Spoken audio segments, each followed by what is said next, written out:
3 سال کے دورانیے میں $400 ملین لگا کر بنایا جانے والا ٹائٹینک صرف 2 ہی گھنٹوں میں کیوں ڈوب گیا؟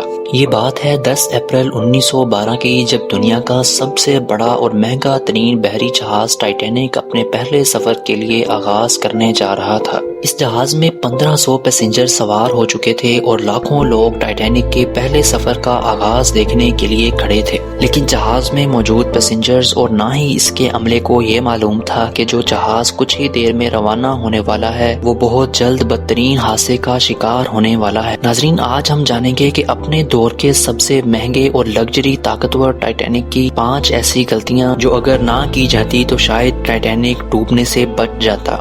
ٹائٹینک کی کنسٹرکشن 1907 میں شروع ہوئی تھی اور تقریباً 3 سال کے وقت میں 2000 ورکرز کی انتھک محنت کے بعد اس جہاز کو تیار کر لیا گیا۔ اس جہاز کی کنسٹرکشن کے بعد جب پہلی مرتبہ اس کو ٹیسٹ کیا گیا تو یہ ایک کامیاب تجربہ رہا۔ جیسے ہی ٹیسٹ کا یہ فیز پاس ہوتا ہے تو دنیا کے مختلف اخبارات میں اس کی مارکیٹنگ کی جاتی ہے، جس کی ہیڈنگ ہوتی ہے انسنکیبل ٹائٹینک، یعنی کبھی نہ ڈوبنے والا جہاز۔ ناظرین، 10 اپریل 1912 کو یہ بڑا جہاز ساؤتھ ہیمپٹن سے نیو یارک کے لیے روانہ ہوتا ہے۔ دوپہر کو ٹھیک 12 بجے ٹائٹینک نے اپنے سفر کا آغاز کیا۔ اس جہاز کو چلانے والے کیپٹن سمتھ کو مالکان کی جانب سے یہ سخت انسٹرکشنز تھیں کہ کسی بھی صورت میں اس جہاز کو صرف 7 ہی دنوں میں نیو یارک پہنچنا ہے۔ اسی وجہ سے کیپٹن نے جہاز کی رفتار شروع سے ہی بہت تیز رکھی تھی، اور یہی تھی ٹائٹینک کی سب سے پہلی غلطی، کیونکہ یہ ٹائٹینک کا پہلا سفر تھا اور اگر وہ نیو یارک ٹائم سے نہ پہنچتے تو ٹائٹینک کی ریپوٹیشن کو کافی نقصان پہنچ سکتا تھا۔ تھوڑی ہی دیر میں جہاز ساؤتھ ہیمپٹن کے پورٹ کو اتنا پیچھے چھوڑ گیا کہ اب دور دور تک نیلے سمندر کے علاوہ کچھ بھی نظر نہیں آ رہا تھا۔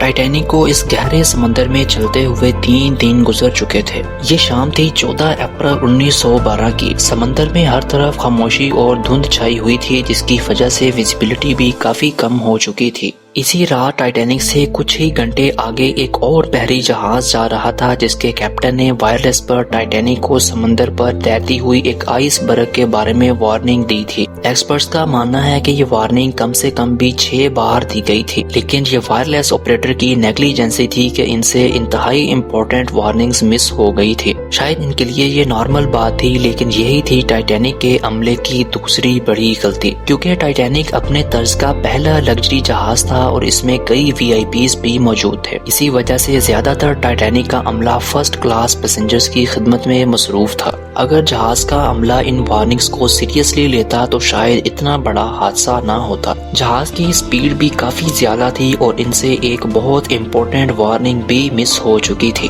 یہ جہاز بہت تیزی کے ساتھ آئس برگ کی طرف بڑھتا چلا جا رہا تھا، لیکن ابھی بھی ایک چانس تھا جس سے اس جہاز کو حادثے سے بچایا جا سکتا تھا۔ وہ تھے اس جہاز میں کھڑے الرٹ پہرے دار، جو کہ کسی بھی آئس برگ کو دور سے دیکھ کر اس کی اطلاع کیپٹن کو دینے کے لیے ریڈی کھڑے تھے، لیکن یہ ان کی بدقسمتی تھی کہ ان کے پاس وہ دوربین ہی نہیں تھی جس کو استعمال کرتے ہوئے یہ بہت ہی دور سے کسی بھی آئس برگ کو دیکھ سکیں، اور اسی کو مانا جاتا ہے ٹائٹینک کی تیسری بڑی غلطی۔ آئس برگ کی خبر کیپٹن سمتھ کو اس وقت جہاز کے پہرے داروں نے دی کہ جب جہاز کے بالکل سامنے ایک بہت بڑے سائز کا آئس برگ آ چکا تھا۔ آئس برگ کی خبر ملتے ہی کیپٹن سمتھ نے جہاز کے انجن کو بند کرنے کا حکم دیا اور ساتھ ہی ٹائٹینک کا رخ بدلنے کا بھی آرڈر جاری کیا۔ چونکہ اس جہاز کی سپیڈ شروع سے ہی بہت زیادہ تھی اور اب فاصلہ اتنا کم رہ گیا تھا کہ کچھ بھی کرنا فضول ثابت ہوا۔ یہ آئس برگ اب ٹائٹینک کے سینٹر سے ٹکرا چکا تھا، لیکن ٹائٹینک کے ابھی بھی بچنے کی کافی امید باقی تھی۔ شاید یہ امید باقی تھی کہ ہو سکتا ہے اس بڑے آئس برگ نے جہاز کی باڈی کو کوئی نقصان نہ پہنچایا ہو۔ ایکسپرٹس کا ماننا تھا کہ ٹائٹینک کی باڈی پر جو ریورس لگی تھی وہ اسٹیل کی نہیں بلکہ کاسٹ آئرن کی بنی ہوئی تھی، چونکہ یہ کاسٹ آئرن لوہے کے بڑے بڑے پیسز کو آپس میں جوڑے رکھنے کا کام کرتا ہے، لیکن یہ کاسٹ آئرن اسٹیل سے بھی زیادہ نرم ہوتا ہے، اور اسی وجہ سے جب آئس برگ جہاز کی باڈی کے ساتھ ٹکرایا تو یہ ٹوٹ چکا تھا اور اب بہت تیزی کے ساتھ جہاز کے نچلے حصے میں پانی بھرنا شروع ہو چکا تھا۔ اس خطرناک تصادم نے پورے عملے اور پیسنجرز کو ہلا کر رکھ دیا تھا۔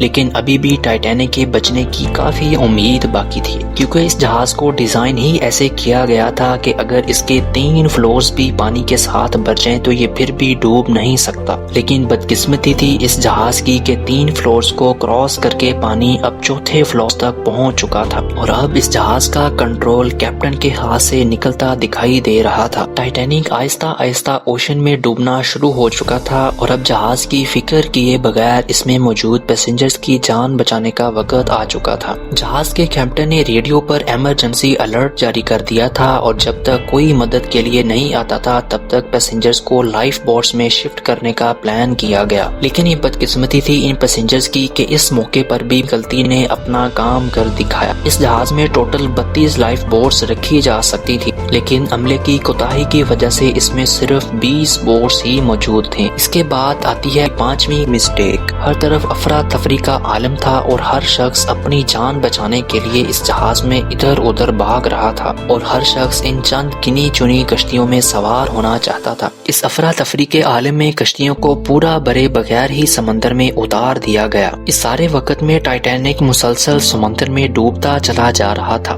2:30 ہوئے تھے، اور شارٹ سرکٹ کی وجہ سے اس ٹائٹینک کی ساری لائٹس بھی آف ہو چکی تھیں، اور اگلے ہی لمحے جہاز ٹوٹ کر 2 حصوں میں تقسیم ہو گیا۔ اس ٹائٹینک کو، جس کو یہ کنسیڈر کیا جاتا تھا کہ یہ انسنکیبل ہے، یعنی یہ ڈوب نہیں سکتا، اس کو ڈوبنے کے لیے تقریباً 2 گھنٹے اور 40 منٹ لگے، اور یوں 1500 لوگ اٹلانٹک اوشین کے ٹھنڈے اور گہرے پانی میں ڈوب کر مر گئے۔ شاید آپ یہ سوچ رہے ہوں کہ اگر 1500 لوگ اس پانی کے اندر ڈوبے تھے تو ان میں سے کئی ایسے لوگ ہوں گے جن کو سوئمنگ آتی ہوگی اور وہ تیر کر کسی نہ کسی طرح اپنی جان بچا سکیں، لیکن آپ کو بتاتے چلیں کہ پانی کا ٹمپریچر اس وقت -2 ڈگری سینٹی گریڈ تھا۔ مطلب یہ کہ اگر پیسنجرز اس ٹھنڈے پانی میں چھلانگ بھی لگا دیتے تو بچنے کا کوئی چانس نہیں تھا، کیونکہ انسان اتنے لو ٹمپریچر میں زیادہ سے زیادہ آدھا گھنٹہ زندہ رہ سکتا ہے۔ ناظرین، کہا یہ جاتا ہے کہ مرنے والوں کی تعداد 1500 سے بھی زائد تھی۔